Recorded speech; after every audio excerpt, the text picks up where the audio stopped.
আমার আব্বাজান বারা মনে গেদিন আমার প্রথম বক্তব্য হলো অন্য প্রাণীরাও মরবে, আমরা মরব, তারা জানে না আর আমরা জানি, সুতরাং তাদের জীবন আমাদের জীবন যাপন যেন এক না হয়। দ্বিতীয় কথা বলছি, এই পৃথিবীর মাটিতে হিন্দু, মুসলমান, শিখ, খ্রিস্টান, বৌদ্ধ, চৈতন্য, ইহুদি যত ধর্মের মানুষ রয়েছেন, ধর্ম আলাদা হতে পারে, ধর্মীয় গ্রন্থ আলাদা হতে পারে, ধর্মের বিধান আলাদা হতে পারে, কিন্তু সবাই বিশ্বাস করেন মৃত্যু হবে, মরণ হবে। ও বাবাজিরা, ভাইয়েরা, মনে রাখুন, সব ধর্মের মানুষ তারা মরণ বিশ্বাস করলেও অন্য ধর্মের মানুষদের সঙ্গে ইসলাম ধর্ম অবলম্বী মানুষদের বিশ্বাসের এক মারাত্মক পার্থক্য, একটা গুরুত্বপূর্ণ পার্থক্য রয়েছে। পার্থক্যটা হলো এটাই, অন্য ধর্ম অবলম্বী তারা সবাই বিশ্বাস করেন আমরা মরে যাব, তবে মরণের পরে আর কিচ্ছু নেই। ইসলাম ধর্ম অবলম্বী আমরা বিশ্বাস করি আমরাও একদিন মরে যাব, তবে আমরা বিশ্বাস করি আমাদের মৃত্যুর পরে অনন্তকালের জগৎ রয়েছে। আমার কথা বোঝা যাচ্ছে নাকি বাবু? অমুসলমানরাও বিশ্বাস করে আমরা মরব, আমরাও বিশ্বাস করি আমরাও মরব, কিন্তু তারা বিশ্বাস করেন মৃত্যুর পরে আর কিচ্ছু নেই, আর আমরা বিশ্বাস করি মৃত্যুর পরে আসল খেলা শুরু। ঠিক না ভুল? অমুসলিমদের সঙ্গে একই সঙ্গে এই পৃথিবীতে চাষ করি, ব্যবসা করি, রাজনীতি করি, জীবন যাপন করি, ভোট ক্যাম্পেইন করি, যাই করি, তাদের দৃষ্টিভঙ্গি আর একজন ইসলাম ধর্ম অবলম্বী মুসলমান তার দৃষ্টিভঙ্গি এক হওয়া উচিত। একটু হ্যাঁ না বলেন না, আমার কথা বুঝতে অসুবিধা হচ্ছে নাকি? একজন অমুসলমান তিনিও মানুষ, আমিও মানুষ, কিন্তু তার বিশ্বাস মৃত্যুর পরে আর কিচ্ছু নেই, আর আমার বিশ্বাস মৃত্যুর পরে অনন্তকালের জগৎ রয়েছে। সুতরাং একই সঙ্গে জীবন যাপন করলেও, একই গ্রামে বাড়ি হলেও, একই পাড়ায় বাড়ি হলেও, একই মার্কেটে দোকানদারি করলেও, একজন অমুসলমানের চিন্তা আর একজন মুসলমানের চিন্তা চেতনা এক হওয়া উচিত কি বাবু? বললাম মুখে না, এক হওয়া উচিত না, কিন্তু বাস্তবে বলবেন এক হয়ে যাচ্ছে কিনা? বেশিরভাগ এক হচ্ছে না বাবু? হচ্ছে। আপনি যদি বলেন আমার গ্রামে ব্যতিক্রম, আমি বিশ্বাস করে নিলাম, কিন্তু যদি বলেন সব ব্যতিক্রম, আমি বলবো জীবনেও হতেই পারে না। আবাজান বারা মনে কি দিন মা বোনেরা মনে রাখুন, ভুল বুঝবেন না, বেয়াদবি নেবেন না। নবী মুহাম্মদুর রাসূলুল্লাহ সাল্লাল্লাহু আলাইহি ওয়াসাল্লাম নবী আমার জানিয়ে দিলেন, ও দুনিয়ার মানুষেরা মনে রাখো, আমি মুহাম্মদুর রাসূলুল্লাহ বলছি, আদ-দুনিয়া ওয়াসিজিনুল লিল মুমিনিন ওয়াল জান্নাতু লিল কাফিরিন। আদ-দুনিয়া ওয়াসিজিনুল লিল মুমিনিন ওয়াল জান্নাতু লিল কাফিরিন। আমি মুহাম্মদুর রাসূলুল্লাহ বলছি, এই দুনিয়াটা গো কলেমা পড়া মানুষদের জন্য, ঈমান আনা মানুষদের জন্য এই দুনিয়াটা হলো জেলখানা, কারাগার। ঈমানদারের জন্য এই দুনিয়াটা জেলখানা। ওয়া জান্নাতুল লিল কাফিরিন, আর কাফের বেঈমানদের জন্য, ঈমান হারাদের জন্য, অমুসলমানদের জন্য এই দুনিয়াটা হলো জান্নাত।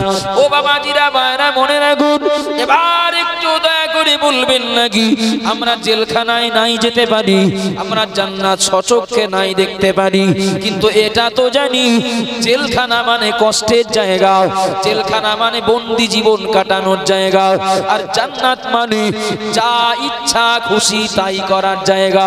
কথা বলেন ঠিক না ভুল? প্রিয় নবী মুহাম্মদুর রাসূলুল্লাহ সাল্লাল্লাহু আলাইহি ওয়াসাল্লাম বললেন, ঈমানদারের জন্য দুনিয়াটা জেলখানা।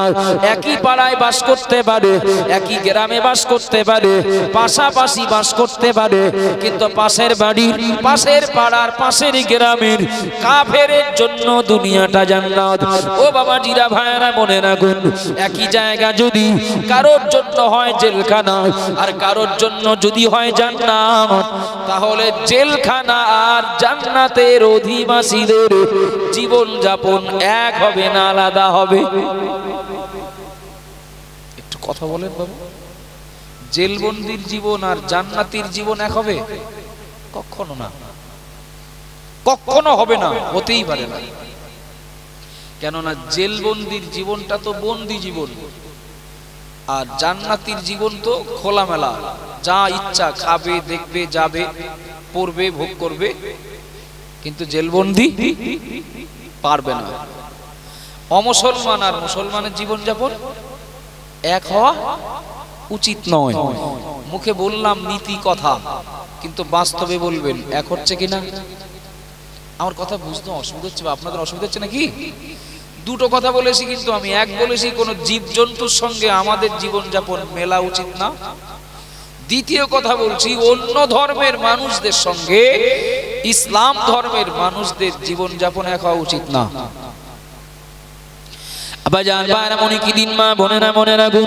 আপনি এক ধাপ আগিয়ে চলুন, আমি বোঝানোর জন্য বলছি বাবা। ও বাবা জিরা বায়রা মনে রাখুন, নিশ্চয় আপনাদের মনে পড়বে, নিশ্চয় আপনাদের বললেই স্মরণ হবে। এ পৃথিবীর মাটিতে রাস্তাঘাটে দেখি কিছু ষাঁড় ঘুরে বেড়ায়। ষাঁড় কখনো মালঞ্চই, কখনো ঘটকপুকুরে, কখনো বা বারুইপুরে, কখনো ভোজের হাটে, কখনো বসিরহাট, কখনো হাড়োয়া, আবার কখনো বা শ্যামনগরে দেখি কিছু ষাঁড় ঘুরে বেড়ায়। ওদের গলায় কোনো দড়ি নেই, ঠিক না ভুল? দেখেছেন না দেখেননি? গলায় কিছু দড়িবিহীন চতুষ্পদ জন্তু ঘুরে বেড়ায়। আমরা বলি ওরা হলো ষাঁড়। কথা ঠিক না ভুল? ও বাবা জিরা মায়না মনে রাখুন, একটু দয়া করে বলবেন নাকি ওই ষাঁড় গুলো কোনো বিধান মানে নাকি? ওরা কোনো আইন কানুন মানে? একটু হ্যাঁ না বলে, মানে কি? ওরা কোনো খাবার বেশি খুঁজে খায় যে হারাম না হালাল জিজ্ঞেস করে দেখি? ফল বিক্রি করছিলেন, ফলের দোকানদার, নামাজের সময় হয়েছে, নামাজ পড়তে গেছেন, ফাঁকা। ও কি মানবতা দেখাবে যে লোকটা নামাজ পড়তে গেছে, কোনো ক্ষতি করবো না?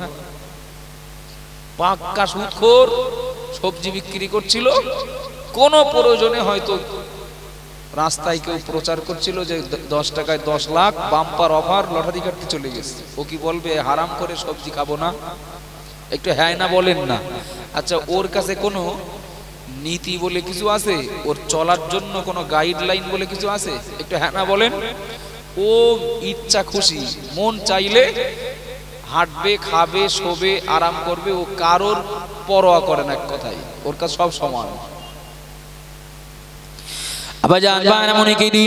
এবার একটু দয়া করে বলবেন নাকি ও তো গরু, আর যে গরুটা বাড়িতে পোষা হয় এও গরু, একই জাত কিনা?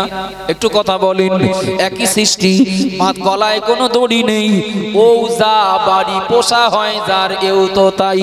ও বাবা জিরা বায়না মনে রাখুন, দড়িবিহীন ও হলো ষাঁড়। ও যা ইচ্ছা তাই করে, যেখানে খুশি চলে যায়, যা ইচ্ছা তাই খায়।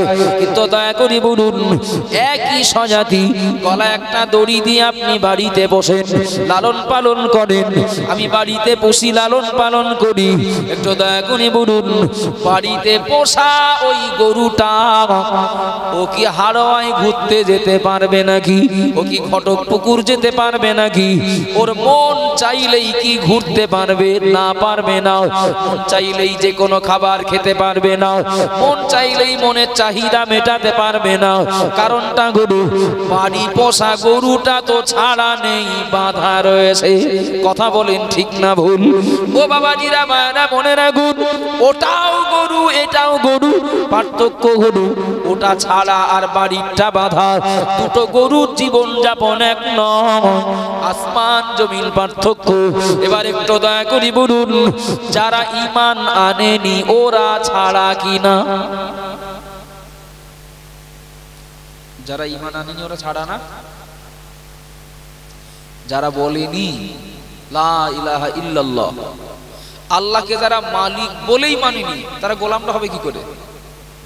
কথা ঠিক না ভুল? আমরা তো আল্লাহকে মালিক বলে মেনে নিয়েছি, আল্লাহ আপনি মালিক মেনে নিলাম। তাহলে আল্লাহ যদি মালিক হন, আমি গোলাম। গোলাম কি ইচ্ছা মতো চলবে, না মালিক যেভাবে চালাবে সেইভাবে চলবে? মালিক যেভাবে চালাবে সেইভাবে চলবে।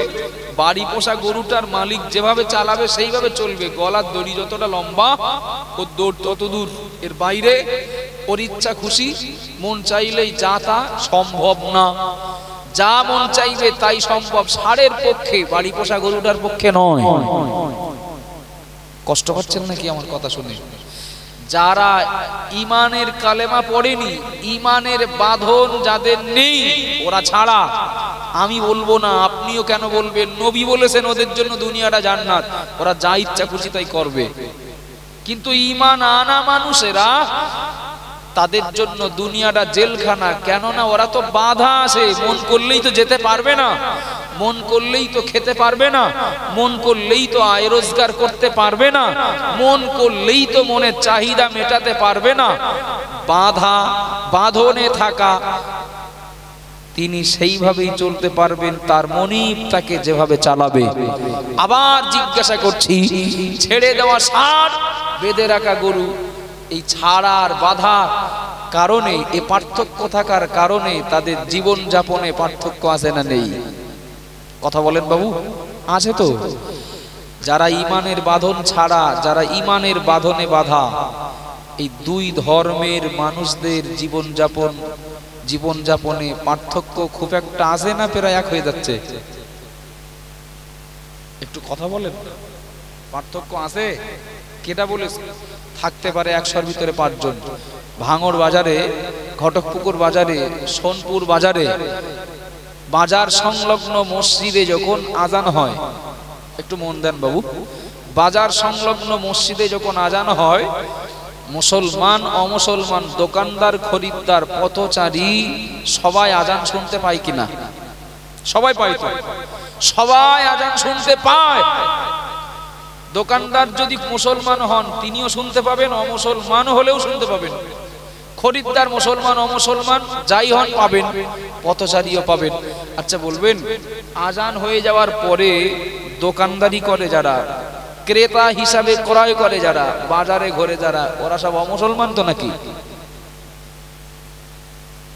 একটু কথা বলেন, ওরা অমুসলমান তো? কি করে বলবেন? তাহলে বললেন কি করে আলাদা?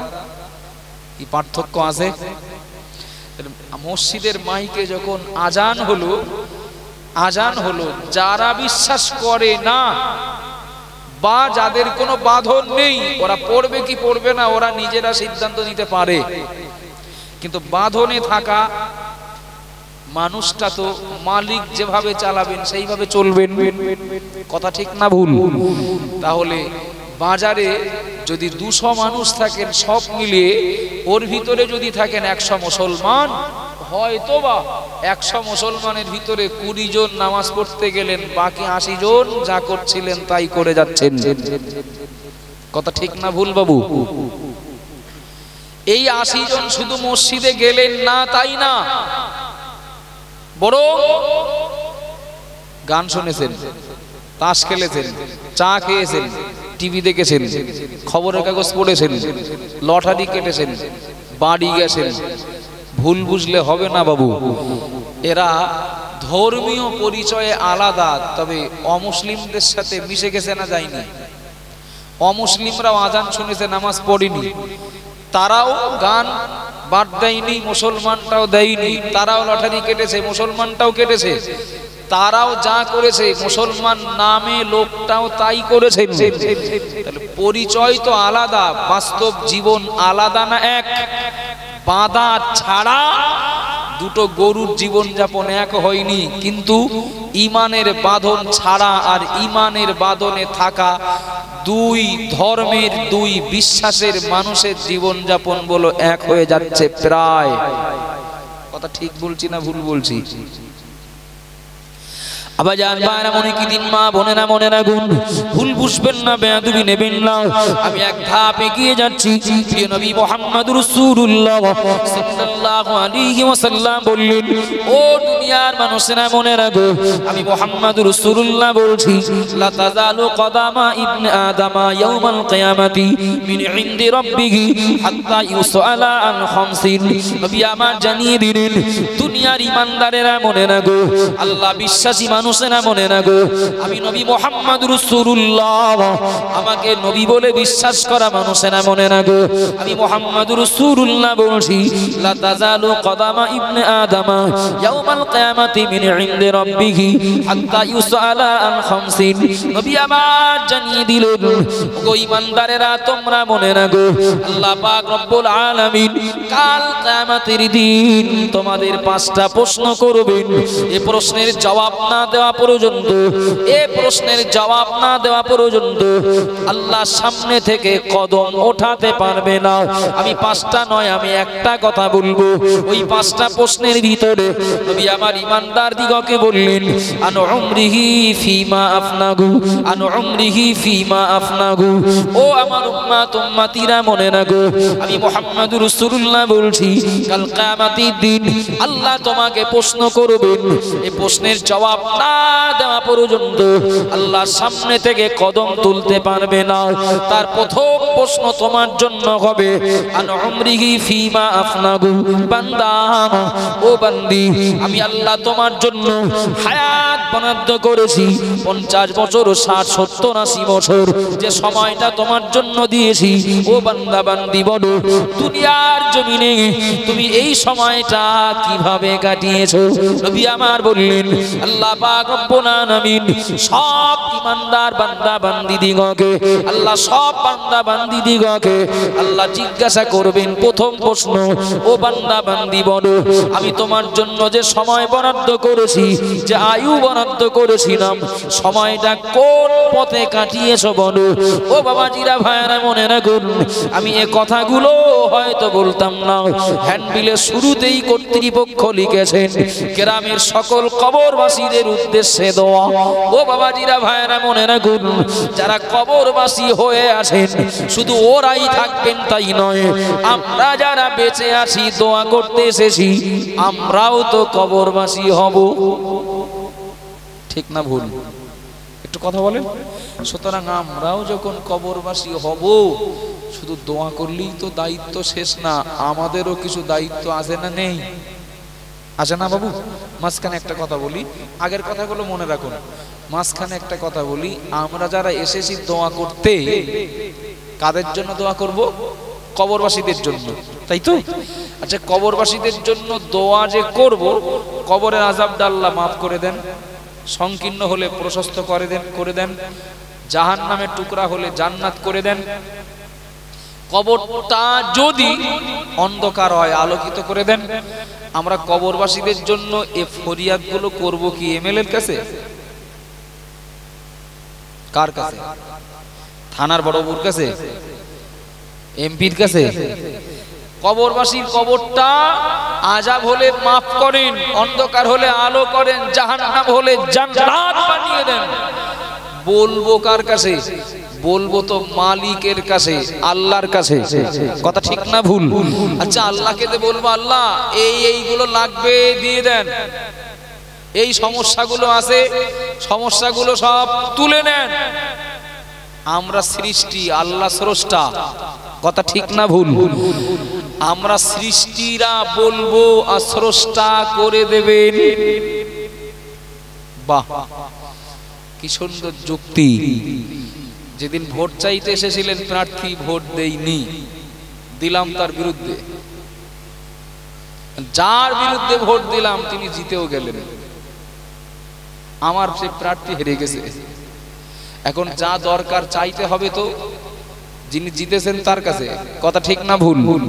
মেম্বার হন আর এমএলএ হন, ও মেম্বার ঘরটা হবে না, মানে ভোট যার দিলে তার কাছে যাও, তোমার যে বললাম আমার ভোটটা দিও, তুমি আমার কথা শুনেছিলে, আমার কথা শোনোনি, তোমার কথা আমি শুনতে যাবো কেন? ঠিক না ভুল? একটু কথা বলেন না। তুমি আমাকে ভোট দাওনি, আমি তোমার ভোট দিতে যাবো, আমি তোমার দেখতে যাবো কি জন্য? তথা তুমি আমার কথা শোনোনি, আমি তোমার কথা শুনতে যাবো কেন? যদি এই হয়, আল্লাহ আমাদের যা বলেন আমরা শুনি, আল্লাহ আমাদের যা বলেছেন আমরা শুনি, যদি না শুনি তাহলে আমরা যখন আল্লাহর বলবো আল্লাহ এইগুলো লাগবে দেন আর এই সমস্যাগুলো সরিয়ে দেন, আল্লাহ আমাদের কথা শুনবেন, আশা করা যায়? একটু হ্যাঁ না বলেন না, আশা করা যায় না তো? সুতরাং আল্লাহ আমার কথা শুনবেন তখন আমি যখন আল্লাহর কথা শুনবো, আর আমার কথা আল্লাহ শুনলে তবে তো কবরবাসীরা উপকার পাবে। আমার বলা ভুল হচ্ছে নাকি? না শুধু লোক দেখানো দোয়া, লোক দেখানো কলমাখানি, লোক দেখানো দোয়া সবের সানি। আগে ক্ষেত্রটা বুঝতে হবে, কবরবাসীদের জন্য আমার দোয়াটা করতে হবে। তো দোয়াটা করতে গেলে করব তো আল্লাহর কাছে, তো আল্লাহর কাছে দোয়াটা করতে গেলে আল্লাহ আমার দোয়াটা যেন নেন সেই সম্পর্কটা তো রাখার দরকার। কথা ঠিক না ভুল? আল্লাহর সঙ্গে আমার সম্পর্ক যদি ভালো না থাকে, আমি যতই বলি আল্লাহ কেন আমার কথা শুনতে যাবেন, আর আমার কথা আল্লাহ যদি না শোনেন তো কবরবাসীরা উপকারটা কি করে পাবেন? আবাজান ভাইরা মনে কি দিন, মা বোনেরা মনে রাখুন। এজন্য আমার এই বক্তব্য প্রিয় নবী মুহাম্মদ রাসূলুল্লাহ সাল্লাল্লাহু আলাইহি ওয়াসাল্লাম বললেন, মাল মাইয়িতু ফিল কবরি ইল্লা কাল গরিকিল মুতাগাওয়িস ইয়ানতাযিরু দাওয়াতান তালহাকুহু বিআবিন আও উম্মিন আও আখিন আও ওয়ালাদিন। ও বাবা জিরা ভাইরা মনে রাখুন, মুহাম্মদ রাসূলুল্লাহ সাল্লাল্লাহু আলাইহি ওয়াসাল্লাম বললেন, আমার উম্মত উম্মতিরা মনে রাখো, আমি মুহাম্মদ রাসূলুল্লাহ বলছি, কোন মানুষ যখন সমুদ্রে ডুবে যায়, সমুদ্রে হাবুডুবু খাওয়া মানুষটার তুলনায় কাউকে যখন কবরে রেখে আসা হয়, ওই কবরবাসীটা সমুদ্রে ডুবন্ত ব্যক্তিটার তুলনায় নিজেকে আরো অসহায় বোধ করে। প্রিয় নবী আমার বললেন, ইয়ানতাদিরু দাওয়াতান তালহাকুহু বিআবিন আও উম্মিন আও আখিন আও ওয়ালাদিন। ও বাবাজিরা মায়েরা মনে রাখুন, নবী আমার বললেন, ওই কবরবাসী যদি হয় সন্তান, যদি কবরে থাকে সন্তান, ওই সন্তান তার আব্বা মায়ের মুখ পানে তাকিয়ে থাকে। কবরে শুয়ে থাকে যদি আব্বা মা, সন্তানের মুখ পানে তাকিয়ে থাকে। কবরে শুয়ে থাকে যদি ভাই, তার কোনো ভাই বেঁচে থাকলে তার মুখ পানে তাকিয়ে থাকে। কবরে শুয়ে থাকে বন্ধু, জীবিত বন্ধুদের মুখ পানে তাকিয়ে থাকে। ও বাবা জিরা ভাইরা মনে রাখুন, ওই কবরে শুয়ে থাকা মানুষগুলো তার দুনিয়ায় বেঁচে থাকা আপনজনদের মুখ পানে তাকিয়ে থাকে। ও বাবা জিরা ভাইরা মনে রাখুন, নবী আমার বললেন, ওরা কেবলমাত্র তাকিয়ে থাকে। ওদের জন্য যেন একটু দোয়া করি, ওদের জন্য আল্লাহর কাছে মাগফিরাত কামনা করি, ওদের জন্য আল্লাহর কাছে একটু সুপারিশ করি, এই আশা এই আকাঙ্ক্ষা নিয়ে এবার একটু দয়া করে বলুন। ও বাবা জিরা ভাইরা, এবার দয়া করে বলবেন নাকি? তাহলে কবরবাসীদের জন্য দোয়া করতে আমরা এমনি বসিনি, বরং ওরা আমাদের কাছে ওটাই চাচ্ছে। কথা ঠিক না ভুল? ওরা চাইছে তোমরা একটু আমাদের জন্য দোয়া করো, আমাদের জন্য আল্লাহর কাছে সুপারিশ করো। এবার একটু দয়া করে বলুন, ওদের চাহিদা মেটাতে গেলে, ওদের আকাঙ্ক্ষা পূরণ করতে গেলে আমরা যারা বেঁচে রয়েছি, আমরা যারা জীবিত রয়েছি, আমরা ওদেরকে উপকার পাইয়ে দেব যদি মনে করি, তাহলে ওদের জন্য আমাদের আল্লাহর কাছে দোয়া চাইতে হবে। আর আল্লাহর কাছে দোয়া চাওয়া তার জন্য শোভনীয় যে আল্লাহর কাছে নিরপরাধী হবে। আমার ভুল হয়ে যাচ্ছে নাকি? আচ্ছা, ডাকাত যদি চোরের জন্য সুপারিশ করে, একটু কথা বলেন। ডাকাত যদি চোরের জন্য সুপারিশ করে, ভাই ভাই, এক ভাই চোর আর এক ভাই ডাকাত, কিংবা ধরেন বাপ ডাকাত আর ছেলে চোর, ছেলে চুরি করতে যে ধরা পড়েছে, থানা তুলে নিয়ে গেছে, আর বাপ, ছেলে বিপদে পড়লে বাপের পাশে দাঁড়াতে হয় না? একটু কথা বলেন না বাবু, দাঁড়াতে হয় তো। তো ছেলের পাশে বাপ দাঁড়াতে থানায় গেলেন, যে বললেন আমার ছেলেরা একটু ছেড়ে দেন। বাপ যদি ডাকাত হয়, ছেলে ছাড় পাবে না বাপও দৌড়াবে? উল্টে বাপ চোর, ছেলে ডাকাত। বাপ ধরা পড়েছে চুরি করতে, যে বাপ বিপদে পড়েছে, ছেলের তো দায়িত্ব বাপের পাশে দাঁড়ানো বিপদের সময়। বাপের পাশে দাঁড়াতে ছেলে থানায় গিয়েছে, আব্বা ধরা পড়েছে, আমি ছেলে একটু সুপারিশ করতে এসেছি, একটু ছেড়ে দেন। এখন ছেলের উপরের ডিগ্রিধারী যদি হয়, বাপের উপরের ডিগ্রিধারী যদি হয় ছেলে, বাপে ছাড়াবে না নিজে জড়াবে? ছাড়ানো তো দূরের কথা, নিজে জড়াবে না, জড়াবে তো। যদি কারোর বোঝার মানসিকতা থাকে, অল্প কথা তার হেদায়েতের জন্য যথেষ্ট। আর বোঝার মতো মানসিকতা যদি না থাকে, ও 50,000 টাকার ভিজিটের হুজুরে নেওয়া শুনে ঘোড়ার ডিম হবে।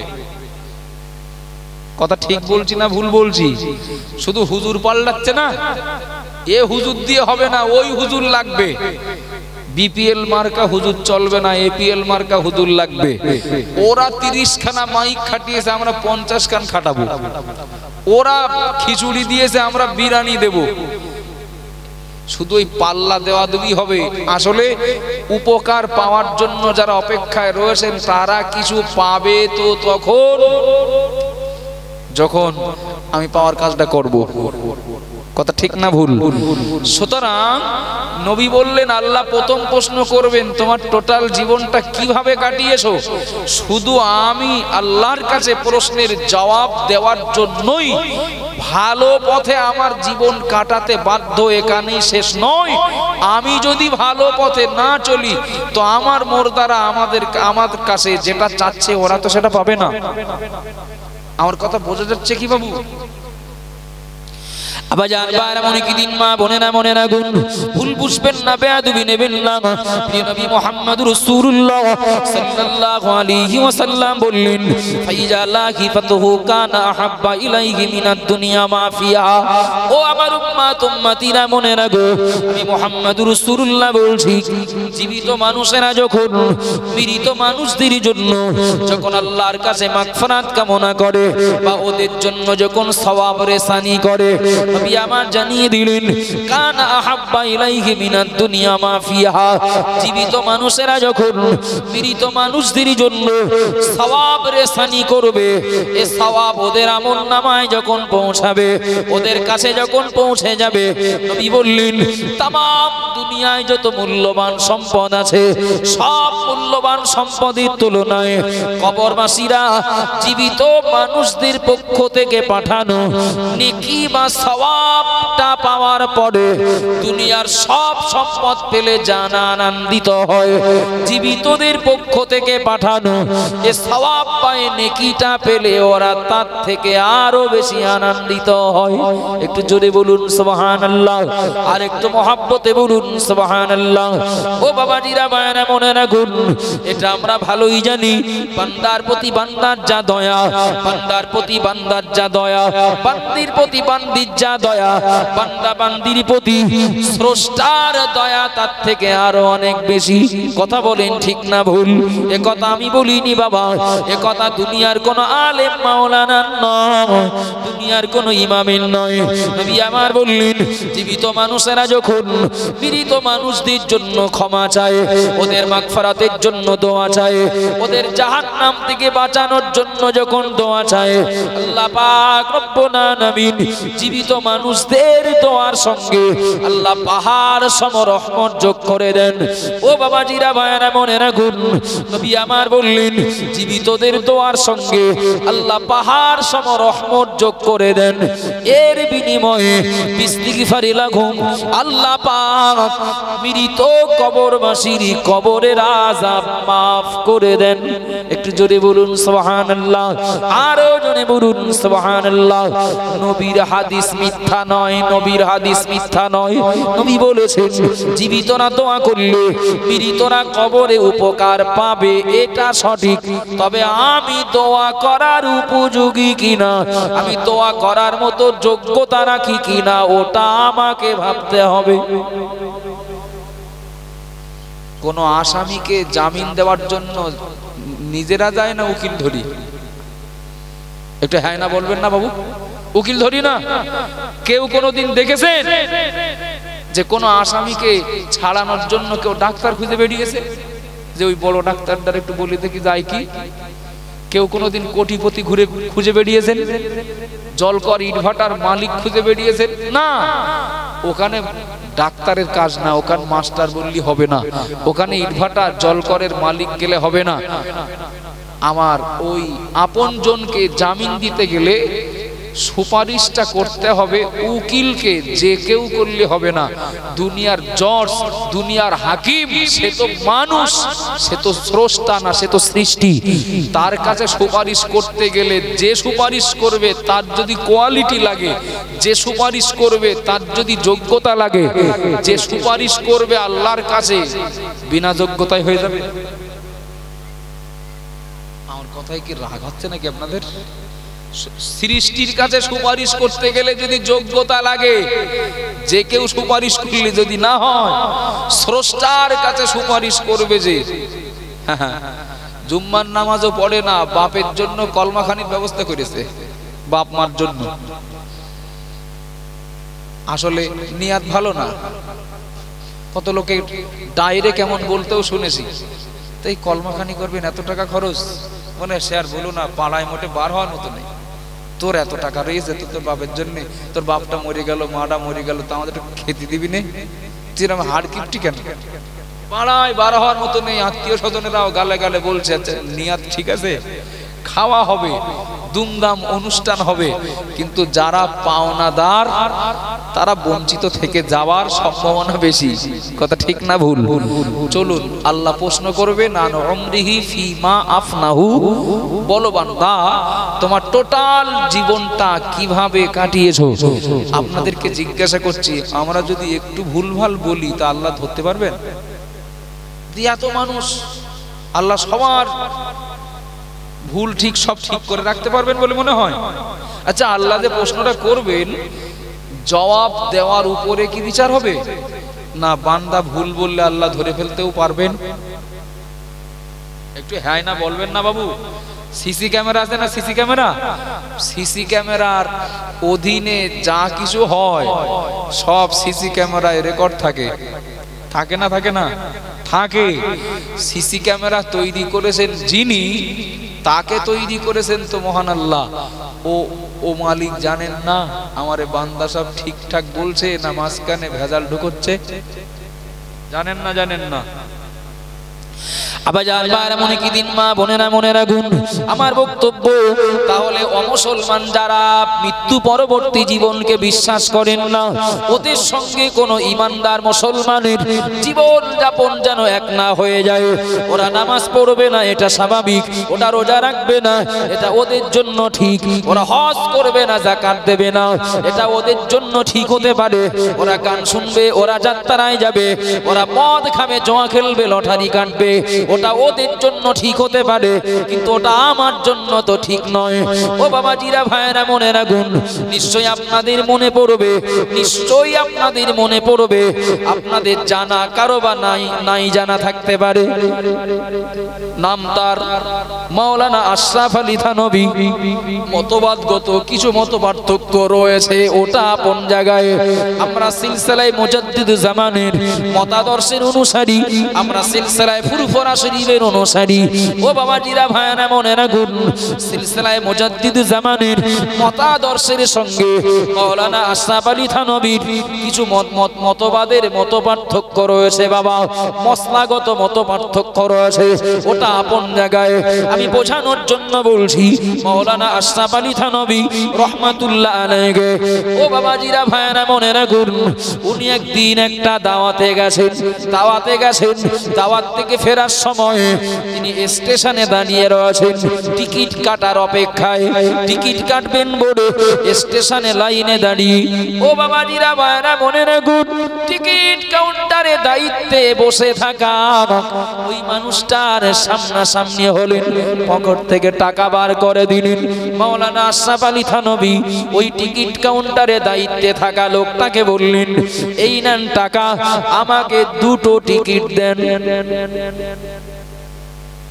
আশরাফ আলী থানভী দাওয়াত থেকে যখন বাড়ি আসছিলেন, তখন তাকে তার একজন ভক্ত আগ দিয়েছেন খাওয়ার জন্য হাদিয়া স্বরূপ।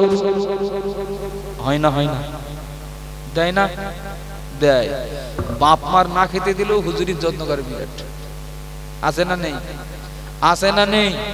বাপ মার রোগ ব্যাধি হলে ডাক্তার বাড়ি নিয়ে যাওয়ার নাম না করলেও হুজুরের উপহার সামগ্রী, হাদিয়া, তোফা দেওয়ার ব্যাপারে বিরাট অ্যাডভান্স। হুজুর হুজুর কি লাগবে? টাকা, আসি। কি লাগবে? আপনার কোন হাদিয়া, আসি। এমন কি গাড়ি, হ্যাঁ আসি। জীবন লাগলো, আসি। খোঁজ নে দেখেন ওর বাপ মা অসুস্থ অবস্থায় পড়ে রয়েছে, ডাক্তার বাড়ি নিয়ে যেতে হবে কিনা কোনোদিন খোঁজ নেইনি। এ হুজুরের জান্নাতে নিয়ে যাবে বলে মনে হচ্ছে? একটু কথা বলেন না। বাপ মাজার প্রতি অসন্তুষ্ট, সে যে হুজুরেরই ভক্ত হোক তার কপালে দুঃখ আছে, আছে না নেই? আমি চাপিয়ে দেওয়া কথা, কাউকে আঘাত করার জন্য কথা বলছি না, আমি বুঝে সুঝেই সজ্ঞানে বলছি। কারণ আমার এগেনস্টে কোনো অভিযোগ থাকলে আমি থাকতে থাকতে বলতে পারেন। বাপ মা যার প্রতি অসন্তুষ্ট, সে যে হুজুরির ভক্ত হোক আর যে দরবারের ভক্ত হোক, তার কপালে দুঃখ আছে। আবার জানবার মনে কি দিন মা বোনেরা মনে রাখুন, প্রসঙ্গ আলাদা, ওদিকে গেলে আমার সময় নষ্ট হবে।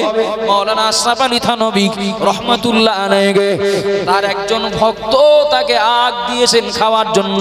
আশরাফ আলী থানভী উনি চিন্তা করলেন, আমি যখন এসেছিলাম আমার একার ভাড়া দিয়েছিলাম, একটা টিকিট কেটেছিলাম, কিন্তু আমি যখন বাড়ি যাচ্ছি আগ আমার সঙ্গে, এটা অতিরিক্ত।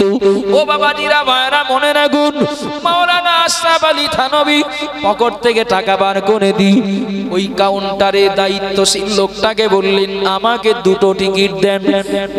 দুটো টিকিট দেওয়ার কথা উল্লেখ করে আবার বললেন, আমার জন্য একটা, আর আমার পাত্রের ভিতরে, আমার প্যাকেটের ভিতরে আখ আছে, আখের জন্য আর একটা টিকিট। ও বাবাজিরা ভাইরা মনে রাখুন, কথাটা মনে রাখলে বিবেকটাকে বোঝানো যাবে। আমার করণীয় কি? আমি একজন ইমানদার, আমি একজন মুসলমান, আমার করণীয় কি? আমার চলার পথ কেমন হওয়ার দরকার কিছুটা ধারণা পাওয়া যাবে। মাওলানা আশরাফ আলী থানভী রহমাতুল্লাহ আলাইহি তিনি উল্লেখ করে বললেন, আমার জন্য একটা টিকিট, আর আমার ব্যাগের ভিতরে আখ রয়েছে, আখের জন্য আর একটা টিকিট দেন। টিকিট মাস্টার অবাক হয়ে গেলেন, আশ্চর্য হয়ে গেলেন।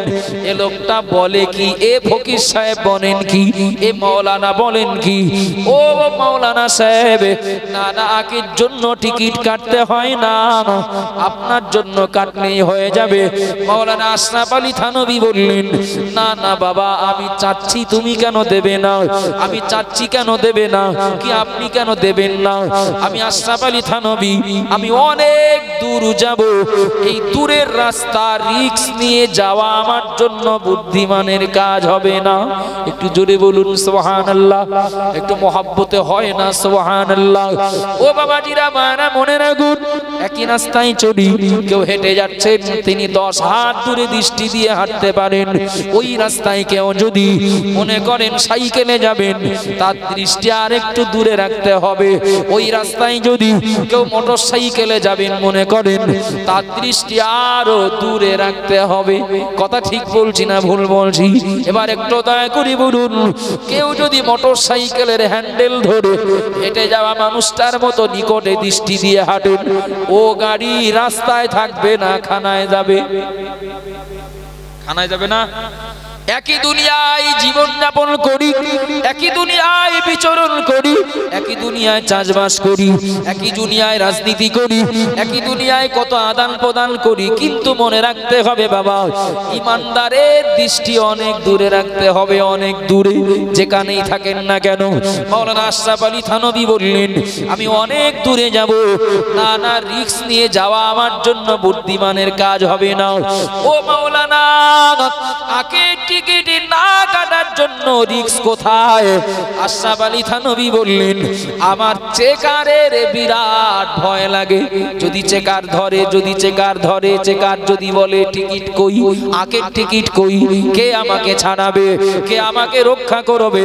মাওলানা আশরাফ আলী থানভী বললেন, আমি রিস্ক নিয়ে যেতে চাই না, চেকারের হাতে ধরা পড়তে চাই না।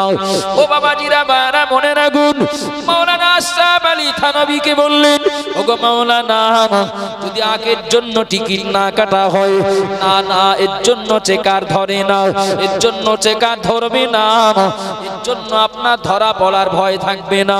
মাওলানা আশরাফ আলী থানভী বললেন, ও বাবা টিকিট মাস্টার, মনে হয় শোনা বোঝার ত্রুটি হচ্ছে। আমি বলছি এক, আপনি মনে হয় অন্য কিছু বুঝছেন, আপনার বোঝা সঠিক, তবে আমি যে চেকারের কথা বলছি মনে হয় আপনি বুঝতে পারেননি। আর আপনি যে চেকারের কথা বলছেন আমি ওই চেকারের ভয় পাইনি। আমি আশরাফ আলী থানভী, আমি দুনিয়ার জমিনে বেঁচে থাকবো, যতদিন দুনিয়ায় থাকবো ততদিন এ দুনিয়ায় বিচরণ করব। ও বাবা টিকিট মাস্টার, না না না, আমি আশরাফ আলী থানভী, আমি ট্রেন থেকে যে জায়গায় নামবো ওটাই আমার শেষ গন্তব্য নয়। ওখান থেকে আর এক গাড়িতে উঠবো, ওই গাড়ি যেখানে নামিয়ে দেবে ওটা আমার শেষ গন্তব্য নয়। আমি আশরাফ আলী থানভী, আমি একদিন দুনিয়ার জমিন থেকে বিদায় নেব। আমাকে এখনো অন্য গাড়ির প্যাসেঞ্জার হতে হবে, আমাকে অনেক দূর যেতে হবে। একটু দয়া করে বলুন, আল্লাহর কোন বান্দা হেঁটে যান আর সাইকেলে যান, মোটর সাইকেল চালান আর Tata Sumo, Tata Safari, Scorpio চালান, হেলিকপ্টার চড়েন আর প্লেনে চড়েন, যদি মুসলমান হন মৃত্যুর পরে তার এখনো আর একটা গাড়িতে উঠতে হবে, আরো অনেক দূর যেতে হবে। কথা বলেন ঠিক না ভুল? মাওলানা আশরাফ আলী থানভী বললেন, আমি আশরাফ আলী থানভী, আমি দুনিয়ার জমিন থেকে একদিন চলে যাব, এরপরেও আমার রাস্তা শেষ হবে না, আমি আরো অনেক দূর যাব, আমি আরো অনেক দূর যাব। আমাকে খাটিয়া নামক গাড়িটাই করে এবার আমাকে নিয়ে যাওয়া হবে কবরের দিকে। ও বাবা টিকিট মাস্টার, ট্রেনের চেকার আমায় ধরবে না, ওটা আমিও জানি, কিন্তু ট্রেনের চেকারের ভয় পাই না বাবা। আমি আশরাফ আলী থানভী, আমাকে যখন কবরে রেখে আসা হবে, কবরে রেখে আসার পরে মহান আল্লাহ পাক রব্বুল আলামিন ওই কবরের ভিতরে আল্লাহ দুজন চেকার পাঠিয়ে দেবেন, যে ঢুকেছে তাকে চেক করার জন্য। সামান্য বিমানবন্দরে ঢোকেন, বিদেশে যেতে হবে না, এই দেশেরই কোন রাজ্যে যাবেন, কি গেট অটোমেটিক খোলা নাকি যে ঝড়ের মতো ঢুকতে পারে, না কিছু নিয়ম কানুন আছে? একটু কথা বলেন না বাবু, আছে না? কত জায়গায় চেক, কত জায়গায় কৈফিয়াত, কত জায়গায় জিজ্ঞাসাবাদ। কথা ঠিক না ভুল? অন্য দেশে না, আমি অন্য একটা রাজ্যে যাব, বিমানবন্দরে ঢুকবেন, আপনার কিছুটা অভিজ্ঞতা হবে, হবে না? হবে না? এক দেশ থেকে আর এক দেশে যাওয়ার জন্য বর্ডারে যাবেন, কিছুটা অভিজ্ঞতা হবে, হবে না? হবে না? সত্যি মনটা তখন বলে, এক রাজ্য থেকে আর এক রাজ্যে যেতে যদি এত কড়া চেক হয়, এক দেশ থেকে আর এক দেশে যেতে যদি এত কড়া চেক হয়, আমরা তো মৃত্যুর পরে এক জগৎ থেকে আর এক জগতের পথের যাত্রী। কথা ঠিক বলছি না ভুল বলছি বাবু? এক জগৎ থেকে আর এক জগতে, এই দুই জগতের মাঝখানে চেকপোস্ট কবর। আবাজান বারা মনে কি দিন, ও গো মা বোনেরা মনে রাখুন, মাওলানা আশরাফ আলী থানভী বললেন, ও বাবা টিকিট মাস্টার, ট্রেনের চেকার আমায় ধরবে না, ওটা আমিও জানি, কিন্তু ট্রেনের চেকার যদি নাই ধরে, আল্লাহ পাক রব্বুল আলামিনের নিয়োজিত চেকার কবরের ভিতরে আমাকে যদি জিজ্ঞাসা করেন, আমাকে যদি জিজ্ঞাসা করেন আখের ভাড়া দেওয়া হয়নি কেন, আখের ভাড়াটা দেওয়া হয়নি কেন, আখের টিকিটটা কাটা হয়নি কেন, ও বাবা টিকিট মাস্টার, আল্লাহর নিয়োজিত ওই চেকারের হাতে ধরা পড়ে যেতে পারি, আর ওই চেকারের হাতে কেউ যদি ধরা পড়ে, দুনিয়ার কোনো শক্তি নেই ওই চেকারের হাত থেকে ছাড়াবে। এজন্য আমি আশরাফ আলী থানভী, আমি রিস্ক নিয়ে এত দূরের রাস্তা যেতে চাই না, বরং আমি আখের টিকিটটাও কেটে নিশ্চিন্তায় নির্ভাবনায় যেতে চাই। একটু জোরে বলুন সুবহানাল্লাহ, আরো জোরে বলুন সুবহানাল্লাহ।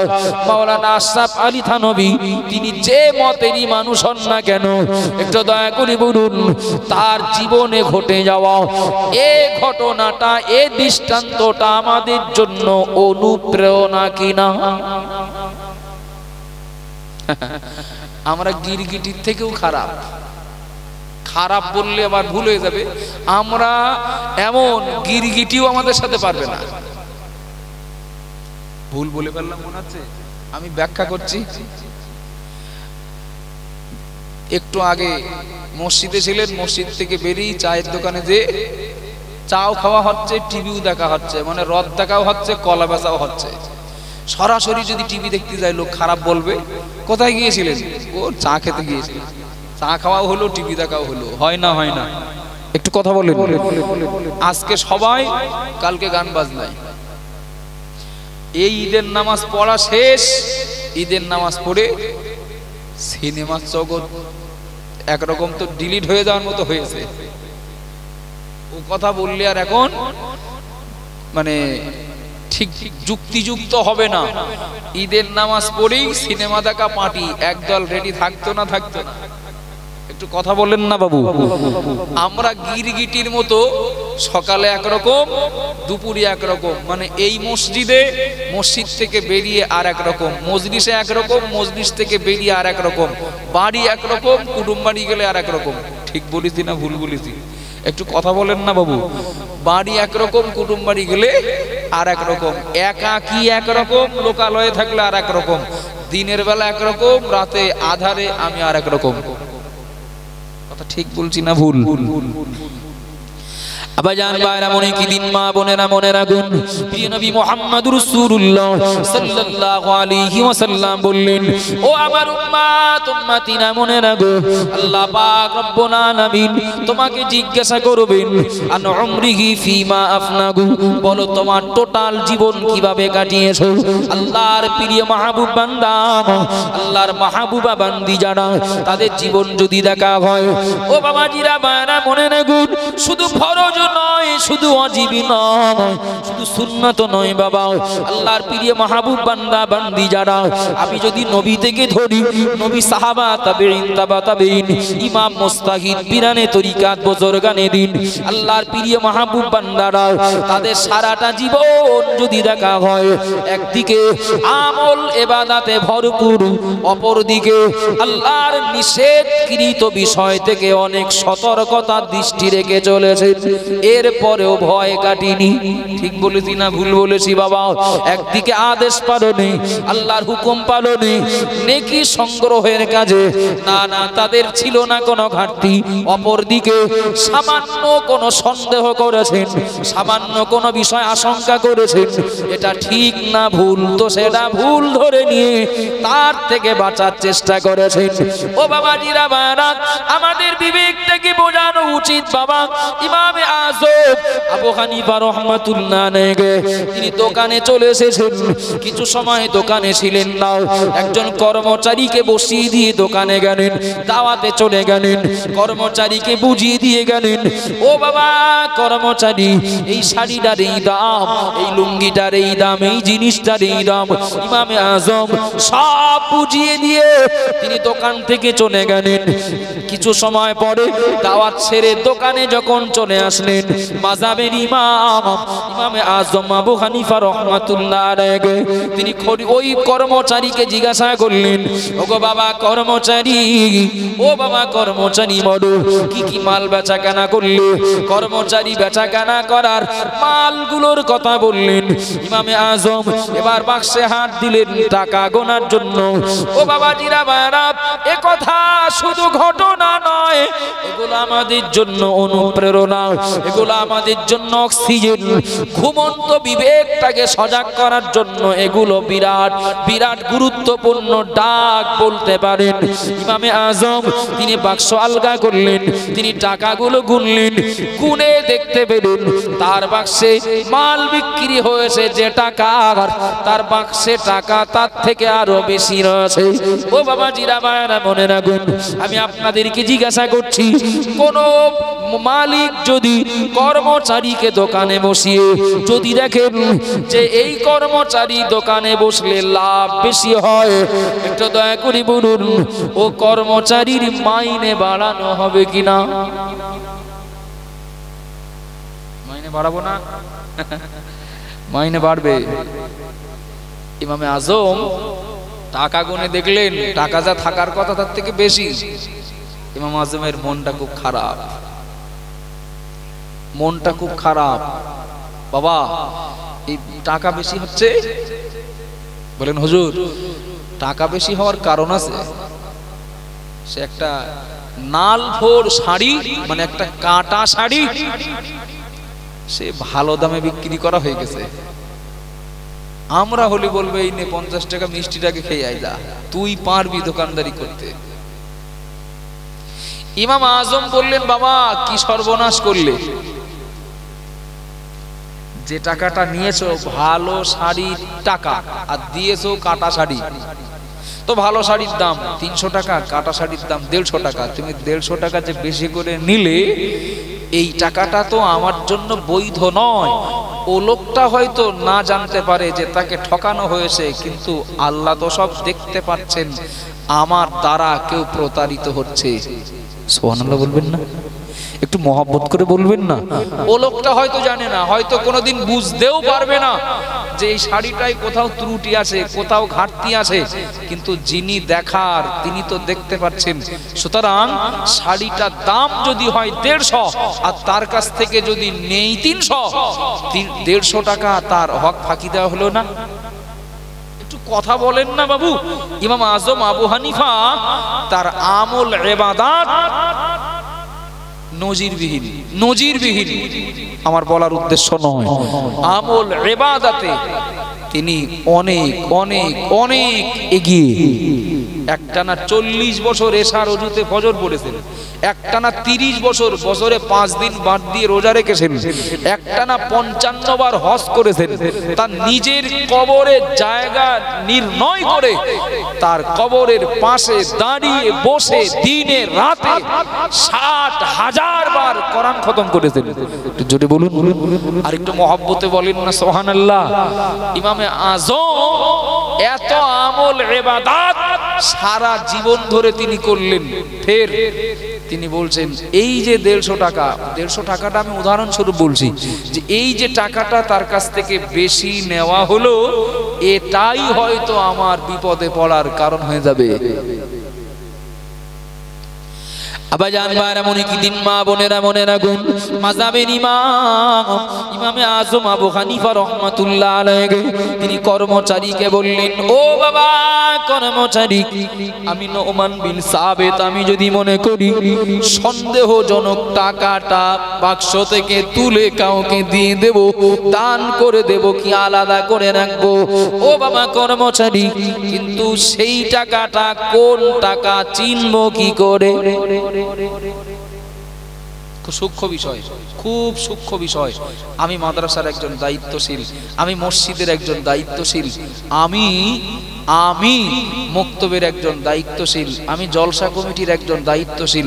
কত লোক আমার কাছে টাকা দেয়, 500 টাকা দান দিলেন, একজন পাওনাদার 500 টাকা নেবেন, দাঁড়িয়ে আছে, কই ভাই 500 টাকাটা দেন, কিন্তু টাকা আমার বাড়ি। এক্ষুনি যে 500 টাকাটা কাছে আছে সেটা মসজিদের জন্য মাদ্রাসার জন্য দিয়েছেন, ওই টাকাটা আসে কাছে। অবাক অবাক। এই 500 টাকা অনেক সময় আমরা, আচ্ছা ঠিক আছে তুমি এই 500 টাকা নাও, আমি বাড়িতে এই টাকাটা পূরণ করে দিচ্ছি, হয় না হয় না, এ তো মানে স্বাভাবিক ব্যাপার। কথা ঠিক না ভুল? যেই 500 টাকা তুমি নাও, আমার বাড়ি পর্যন্ত তোমার যেতে হবে না, আমি বাড়ির থেকে 500 টাকা আমি পূরণ করে দিচ্ছি, এটা হয়। কিন্তু যারা খুব বেশি পরহেজ করেন, খুব বেশি পরহেজ করেন, তারা এই টাকাটা যে খাদে দেওয়া হয়েছে সেই খাদের জন্যই রেখে দেবেন, প্রয়োজনে বাড়ির থেকে টাকা এনে থেকে টাকা দেবেন। এমন নজির, এমন এমন সূক্ষ্ম দৃষ্টি রেখে চলা মানুষ, মাদ্রাসার কর্মকর্তা, মসজিদের কর্মকর্তা আজও পৃথিবীতে আসে না? নেই, আছে আছে। ইমাম আজম বললেন, বাবা আমি যে 150, আমি ওই অতিরিক্ত টাকাটা তুলে দান করে দেব কি তার জন্য রেখে দেব? কিন্তু সে যে টাকাটা দিয়েছিল সেই টাকাটা যে কই আমি বুঝবো কি করে? তার কাছ থেকে একটা টাকা নেওয়া হয়েছে, আর আমি আর একজনের টাকা দিয়ে যে আমি দেনা শোধ করব, ঋণ শোধ করব, এটা তো উচিত না বাবা। যে বাক্সের ভিতরে সন্দেহজনক টাকা প্রবেশ করেছে, নোমান বিন সাবেত ওই বাক্সের একটা টাকাও ভোগ করবে না, পুরো বাক্সের টাকাটাই আল্লাহর রাস্তায় দান করে দিলেন। একটু জোরে বলুন, আর একটু মহব্বত করে বলেন না সুবহানাল্লাহ। যারা ঈমানদার তাদের দৃষ্টি অনেক দূরে থাকবে, কথা বলেন ঠিক না ভুল? তাদের দৃষ্টি অনেক দূরে থাকবে, বিচরণ করবেন হয়তোবা কত অমুসলিমদের সঙ্গে। চলুন, একই প্রায় সামঞ্জস্যপূর্ণ। আমি বললে আপনাদের মনে পড়বে, আমি বললে আপনাদের মনে পড়বে ইমাম আজমের কাছে জমি জায়গার সমস্যা নিয়ে সমাধান করতে বিচার প্রার্থী দুইজন বান্দা। তারা ইমাম আজমের বাড়ি গেছেন, বাড়ি যে দেখলেন বাড়ি নাই। তিনি নদীতে গেছেন কলসি নিয়ে পানি নিয়ে আসতে। তিনি কলসিটা নিয়ে বাড়ির পথে রওনা দিয়েছেন। এমন সময় এই দুইজন ব্যক্তি, তারা ইমাম আজম যে পথে গেছেন ওই পথের দিকে এগিয়ে গেছেন। মাঝখানে মুখোমুখি দেখা। ইমাম আজম তিনি মাথা থেকে কলসিটা নিয়ে সরাসরি মাটিতে না রেখে হাঁটুর উপরে বা পকেট থেকে রুমাল বার করে রুমালের উপরে রাখলেন। দুটো বর্ণনা এসেছে, তবে দুটোর মর্ম একই। তিনি কলসিটা সরাসরি মাটিতে রাখেননি, রেখেছেন কাপড়ের উপরে। এই দুজনের ভিতরে একজন জিজ্ঞাসা করছেন, হুজুর আপনার কাছে তো আসলাম একটা প্রয়োজনে বা একটা সমস্যা মেটানোর জন্য, কিন্তু তার আগে আপনার কাছে একটু জিজ্ঞাসা করছি, আপনি এই কলসিটা সরাসরি মাটিতে রাখলেন না কেন? কথাগুলো বলি আমি আজ নয়, আমি আজ প্রথম নয়, মসজিদের ইমাম বলেন। এ জাতীয় কথা অনেক আলেম মাওলানারা তারা বলে থাকেন, কিন্তু যারা বলি তাদেরও মনে থাকে না, যারা শুনি তাদেরও মনে থাকে না। কথা ঠিক বলছি না ভুল বলছি? আবাজান ভাইরা মনে কি দিন, মা বোনেরা মনে রাখুন, ইমামে আজম আবু হানিফা রাহমাতুল্লাহ আলাইহি বললেন, ও বাবা, ও আল্লাহর বান্দারা, আমি নোমান বিন সাবেত, আমি পানি নিয়ে আসতে গিয়েছিলাম এই কলসি নিয়ে। ও বাবা, আমি নোমান বিন সাবেত কলসি বুড়িয়ে পানি তুলে আসি। যদিও কলসির গায়ে পানি না, তবে কলসিটা একটু ঠান্ডা ঠান্ডা ভাব হয়ে আছে। সরাসরি যদি এই কলসিটা মাটিতে রেখে দেই, তলায় ধুলো বালি জড়িয়ে যেতে পারে, তলায় ধুলো বালি জড়িয়ে যেতে পারে। এজন্য আমি কলসিটা সরাসরি মাটিতে না রেখে আমি কাপড়ের উপরে রেখেছি। ও বাবা জিনা মানা মনে রাখুন, ইমামে আজম বললেন, সরাসরি কলসিটা যদি আমি মাটিতে রেখে দেই, এই কলসির তলায় ধুলো বালি জড়িয়ে যাবে।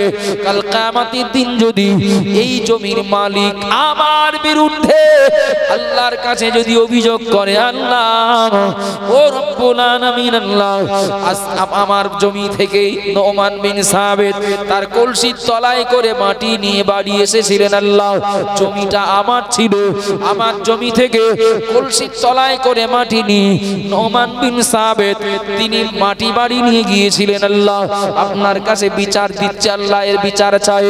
ইমামে আজম বললেন, ও আল্লাহর বান্দারা মনে রাখো, আমি ইমামে আজম, আমি যত আমল ইবাদত করি, আমি যত নামাজ পড়ি, রোজা করি, আমি যতই হজ করি, কোরআন পড়ি, কলসির তলায় করে যে মাটিটা বাড়ি নিয়ে যাব, হতে পারে কাল কিয়ামতের দিন এই জমির মালিক আমার বিরুদ্ধে অভিযোগ করার জন্য, হতে পারে ওটা আমার জন্য বিপদে পড়ার কারণ। এজন্য আমি নোমান বিন সাবেত সরাসরি কলসিটা মাটিতে না রেখে আমি একটা কাপড়ের উপরে রেখেছি। ধুলোবালি যা লাগবে ঝেড়ে নেব, আল্লাহকে বলতে পারবো, আল্লাহ ইচ্ছাকৃত ভাবে নিয়ে যাইনি। ও বাবা জিরা ভাইরা মনে রাখুন, আল্লাহ প্রশ্ন করবেন, টোটাল জীবন কিভাবে কাটিয়েছো বলো? আমরা খামখেয়ালি জীবন যাপন করি, কিন্তু আল্লাহর প্রিয় মাহবুব বান্দা বান্দি যারা, তাদের জীবন যদি দেখা হয় আমল ইবাদতে তারা যেমন অনেক অনেক এগিয়ে, অপর দিকে সামান্য ছোট্ট একটা নিষেধকৃত বিষয় থেকে বাঁচার জন্য সজাগ দৃষ্টি রেখেছেন। কথা বলেন ঠিক না ভুল? ভুল বুঝলে হবে না, একদম একটা বাস্তব কথা বলছি, বাস্তব কথা বলছি। একজন অন্ধ, তার জন্য দিন রাত সমান, ঠিক না ভুল? কথা বলেন না, দিন রাত সমান, তার জন্য উঁচু নিচু খানা গর্ত সব সমান। কিন্তু একজন চোখওয়ালার কাছে সব সমান হতে পারে? কথা বলেন বাবু, হতে পারে না তো। সামনে একটা বড় পুকুর, অন্ধ লোকটার হাত ধরে চলো আমার সঙ্গে, আমি নিয়ে যাচ্ছি, ওর ওই পুকুরের দিকে নিয়ে যাব। ও কি বলবে সামনে পুকুর, অন্য দিক থেকে নিয়ে চলো, না যেভাবে নিয়ে যাব সেইভাবে যাবে? যেভাবে নিয়ে যাব সেইভাবে যাবো, তো দেখতে পায় না। কিন্তু চোখওয়ালা, তাকে যদি নিয়ে যাওয়া হয়, সে কিন্তু ওই পুকুরের দিকে যাবে না, সে বলবে সামনে পুকুর, পুকুরে নামলে পড়লে আমার বিপদ হবে। কথা ঠিক না ভুল? বাবু, যারা অমুসলমান তারা আখেরাত বা পারলৌকিক জীবনের প্রতি বিশ্বাসের দিক থেকে তারা অন্ধ, তাদের চলাফেরা তাদের মতো হতে পারে, কিন্তু আখেরাতের বিশ্বাসের প্রতি আমরা তো চোখওয়ালা। কেন তাদের মতো আমাদের কাছেও এই দুনিয়াটা সমান হবে? একটু তাকবীর দেন, নারে তাকবীর।